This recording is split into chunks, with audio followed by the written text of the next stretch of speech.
Stones are one of the most natural objects to lift in nature. Before we had weights, plate weights and modern equipment, you had stones. These stones were a huge part in showing how strong a man was. Even when I was a kid, before my first weight set, I used stones in the backyard. In Scotland and Wales, lifting stones was an important part of manhood in early traditions. Even today, lifting heavy objects like bags of seed, cement, fertilizer, and other large objects are considered a feat of one's strength and fitness. So stone lifting has been popular all around the world for hundreds of years with a lot of history. Ancient Greece mentions Milo of Croton, a wrestler in the 6th century, said to have lifted stones to impress the crowds. In Iceland, of course, one of the mainstays of Vikings, there were 4 famous stones of varying weights to determine your play in the fishing hall. Strength was a huge part of that culture in Iceland. Even in Malaysia, there are tales of a man named Badang, a slave of the time who impressed the king with his feats of strength throwing stones over rivers and such.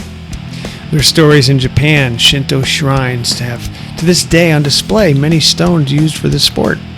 It's written that there are literally thousands of stones found in Japan. The northern Spain area of the Basque country up in northern Spain, still has competitions of stones being lifted to the shoulders. And of course, Scotland, very famous for their Dinnie stones and Inver stones. There's lots of amazing history in Scotland with stones. So fast forward to today, where Atlas stones are a big part of strongman competitions around the world.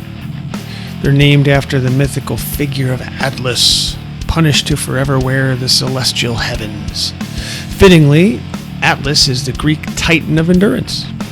Atlas stones are perfectly round stones, which actually make it easier to lift.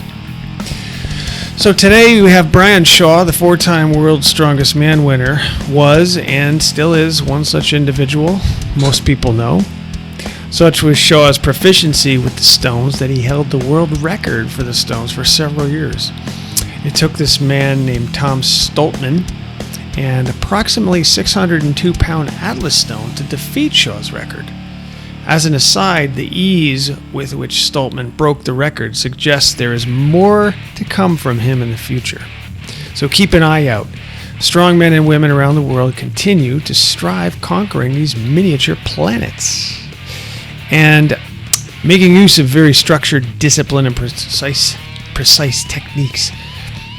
Good hard will, massive power and strength will ensure a safe, yet massively powerful lift.